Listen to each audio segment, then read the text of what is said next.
So let's move on. So just starting off by giving you the brief outline for the afternoon. We're going to start off by having a short presentation from me that's going to be giving the background to the research framework document, and I'll be highlighting some of the achievements that have taken place in research in Palaeolithic and Mesolithic archaeology over the past 5 years, and I'm going to be drawing out some of the overarching research themes that have been identified in the review we've been doing so far. We're then going to be hearing 3 case studies about pieces of research underway that will demonstrate, I hope, how the research agenda can and will be used. The presentations have changed slightly from the original lineup, so we're going to start off by hearing from Dr. Rob Dinnis on his work at Phenombeno in Denbighshire, then from Professor Martin Bates about his new research project to investigate the paleogeography of Cardamom Bay. And then the change to the advertised programme, Professor Martin Bell is stepped in really 11th hour, about an hour ago, got my message inviting him, and he's going to be speaking about his recent research at Goldcliff, as sadly George Nash has got a very bad case of COVID, sadly, so has had to withdraw. After that, we're going to be opening the floor up for discussion, and I'll be inviting you all then to enter the discussion and to talk about the case studies and the wider research questions and any directions you may feel that the research agenda should be taking. So the research framework document that we've got in front of us for discussion today, this sort of started its origins back in 2005, since when it's undergone 2 reviews and updates. The last of these took place in 2016 and 2017. And the current review that we're dealing with now, this began last year, and the document has so far seen input from a sort of core working group of researchers, all of whom I've named on the screen here, and who are all working in Wales on different aspects of Palaeolithic and Mesolithic archaeology. So today is really the first opportunity we've got to broaden out this discussion and to share the document more widely and to seek input from you all. It's fair to say, I think, that the past 5 years, 2 years particularly, have been really badly disrupted by COVID. But despite that, as I was pulling my review together, I really felt that it's quite incredible just how much work has actually gone on over the past 5 years. We've seen a whole wealth of new research undertaken, and in the past 2 years it's been an opportunity to bring quite a lot of that work to publication too. So there are many aspects that are new to the research that have been emerging since I think the publication of the last version of the research framework document for Wales. And this research has been delivered at all scales, from small-scale developer-driven projects to major research projects of a much larger scale that have been funded by a range of different sources. One of the central elements to this research for Palaeolithic and Mesolithic archaeology has been science, I think. And the picture we can now paint for these periods has really pushed forward as new scientific techniques have been developed. And really, I think it's their application that's changed as they've been applied to new sites and finds, as well as to historic items in museum collections across Wales. The review has brought together a summary listing of work that's been undertaken over the past 5 years, and we've grouped these under a number of headings. So if anyone's spotted any omissions, then either add them into the chat, or you'll be getting feedback forms following the event, so you can always submit them to us then. So quite likely it's possible I've missed something key that should be featuring in this document, or publication we may have published that has just slipped by. So make sure that we have that information as well. Field survey has been progressing with a number of large-scale projects taking place or getting started that are looking at the fringes of present-day Wales. There's been a lot of work looking at the edges of the landmass and at the deposits now inundated by the sea. Martin's going to be telling us more about his research in Cardigan Bay shortly, but other projects include the Cherish project, which in Wales is led by the Royal Commission, and which has looked at some now submerged Mesolithic landscapes, including off the Llŷn Peninsula, and they're beginning to look at to understand how future climate change could affect the future coastline of Wales and the consequential impact there will be on the archaeological resource. Excavations and evaluations have been continuing through the period. There's been some really important new work taking place, particularly along the Severn Estuary levels. And this work, led by Professor Martin Bell, has included the discovery of the largest assemblage of worked Mesolithic wood so far recorded from Wales. And we'll be hearing more about Martin's work in a little while too. Dr. Rob Dinnis has also continued his research at Fynn which again we'll be hearing more about shortly, but he's also been undertaking exploratory excavations, most recently in Wogan Cavern beneath Pembroke Castle, where Mesolithic deposits have been recovered and from where there's potential for previously unexplored Pleistocene deposits to survive.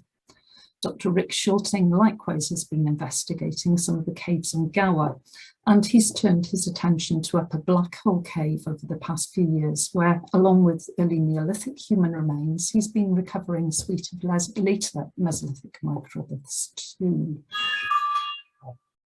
Other finds, mostly of Mesolithic age, continue to be recovered during developer-funded work, and possible Mesolithic pits and stake-hole features have been recorded at sites in Gwynedd.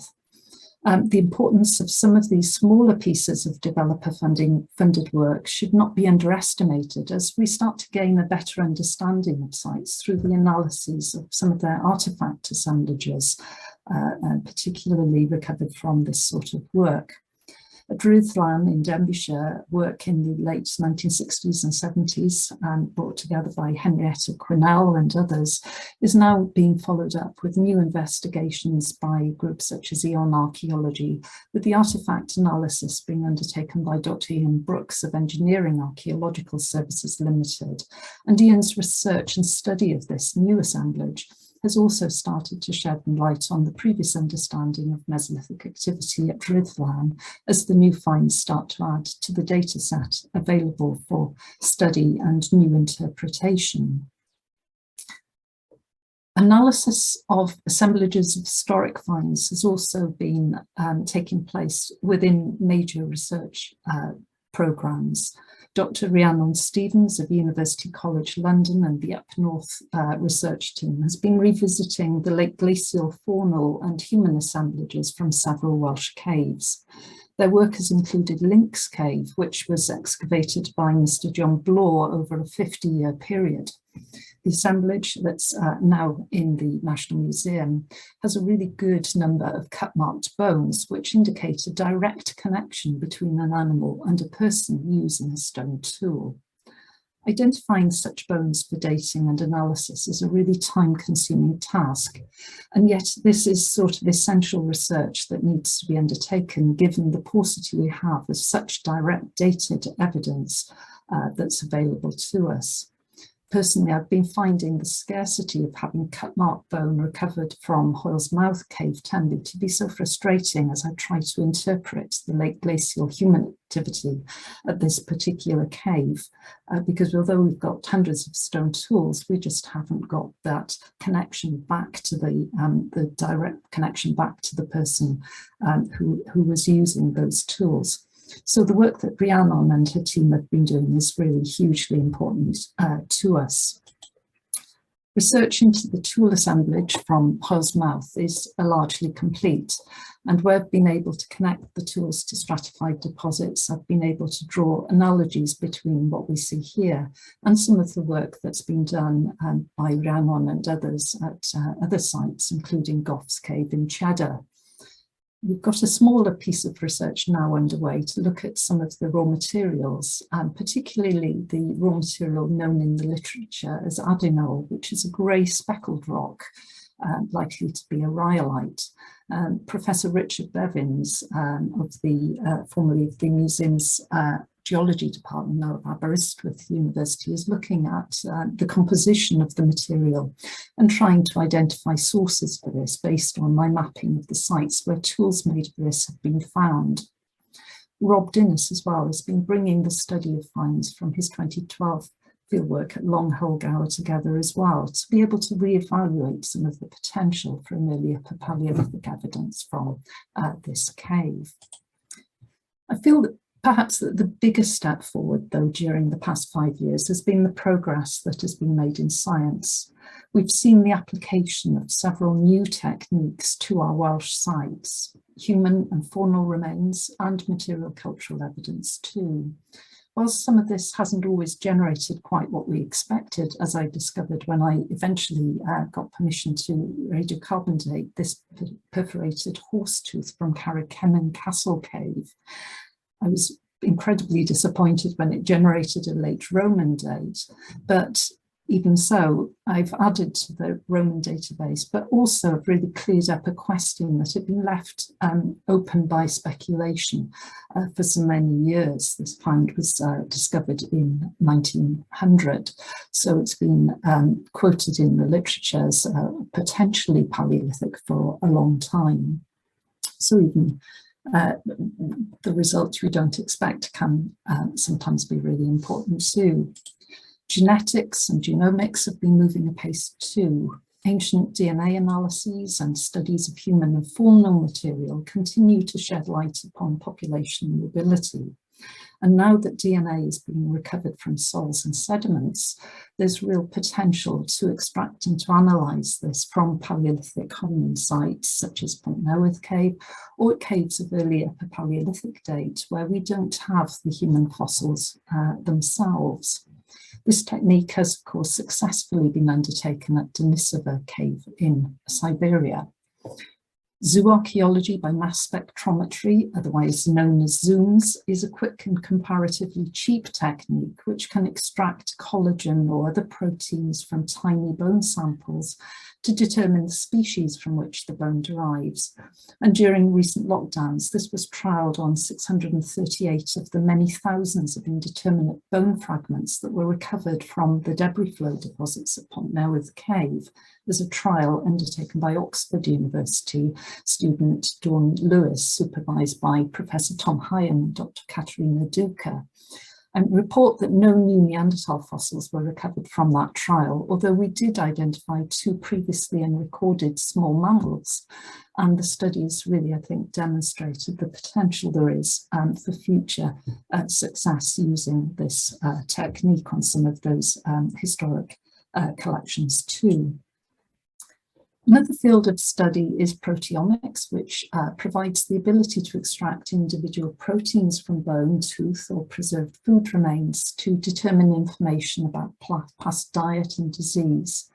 The extraction of specific isotopes too has potential to provide more information about population mobility in both humans and in animals. Statistical analysis, in particular Bayesian modelling of radiocarbon dates, adds to the precision we're obtaining for dating some of our sites too.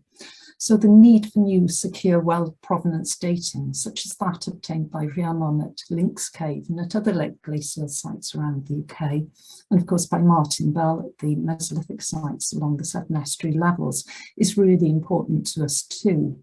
This all needs to be taken further, and we need to be able to identify new secure sites that can generate good sequences of dates that can be added to our available data set. So all these scientific and mathematical approaches have been adding to the tools available to us to investigate our sites and finds, and which can help us to understand the people who lived during the Paleolithic and Mesolithic periods in Wales. We can connect this to the climate change data, and as the precision of the new science improves, I think the overall picture of life in these periods is really beginning to take a far sharper focus, as we're learning that there may have been perhaps some slightly fewer events at some sites, as tighter chronologies with far fewer anomalies amongst the results is now helping us to shape the overarching picture we have of human activity in Wales. So our next 5 years we really need to be continuing to build upon the strong foundations that we've laid. And we do need to continue to pursue some of the existing research questions that emerged from the 2016-17 review. But there are also new opportunities for us to frame and ask new questions too. And I think we need to be refining our understanding about mobility and seasonality during early prehistory. Footprints form the tangible evidence for understanding local scale patterns of mobility, exchange and connectivity. And these can be studied through analysis of peat, of shell middens, and also by applying scientific techniques, including using baseline strontium isotope data to investigate population movements. I feel that there's really a move towards the local scale beginning to emerge, and the detail that can be generated from some site and regional landscape studies that has the potential to add to our understanding about how people lived their lives at places at specific times in the past. The natural landscape and our understanding of what this is also coming under question, with contemporary debates about rewilding Wales and how best to determine exactly how wooded the landscape was at times during the Mesolithic period. And this links us back again to study and analysis of peat deposits and our understanding of the nature and the characterization of these landscapes and the environments from the evidence that we have. Art continues to be of interest, and art is one element, of course, that makes us humans really distinct from our fellow mammals, and the emergence of new techniques in this area to analyse pigments that may survive by identifying the source of the lipids or the fats down to the processes of creating imagery, so we can understand the sequence of marks made on pebbles such as the DrRhiannon pebble shown here. We're using techniques perhaps such as reflectance transformation imaging or RTI.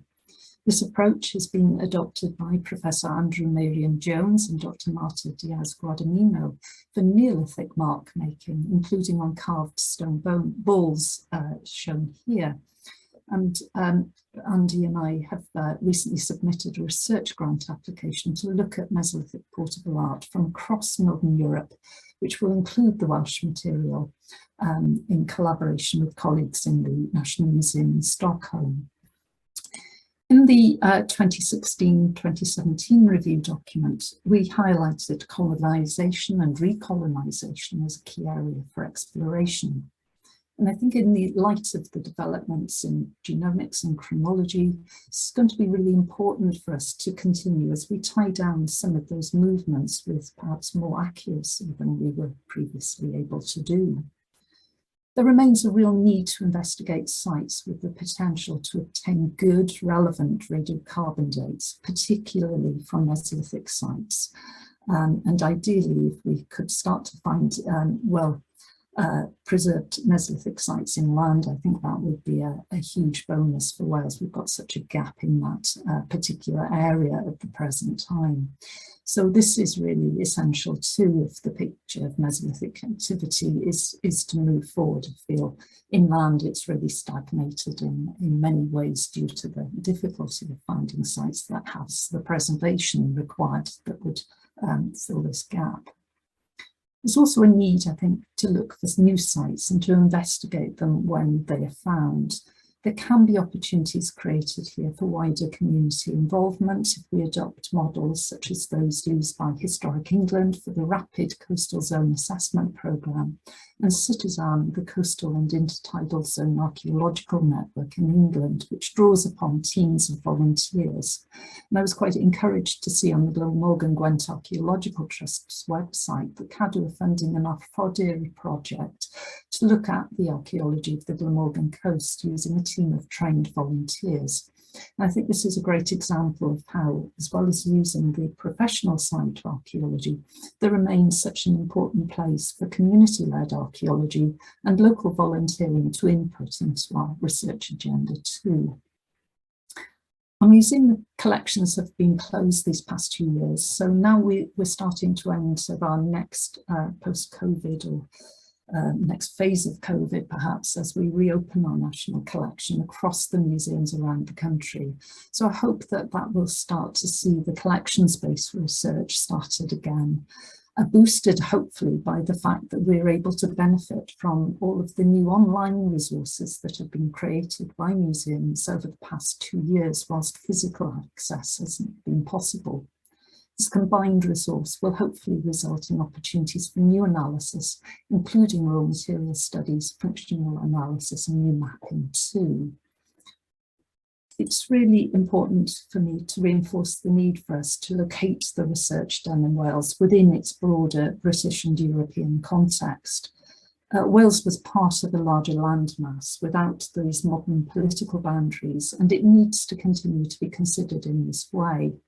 Whilst sadly many funding sources have closed to us as a consequence of us leaving the European Union, we do need to find new ways to continue to maintain that broader perspective and not to isolate our research further.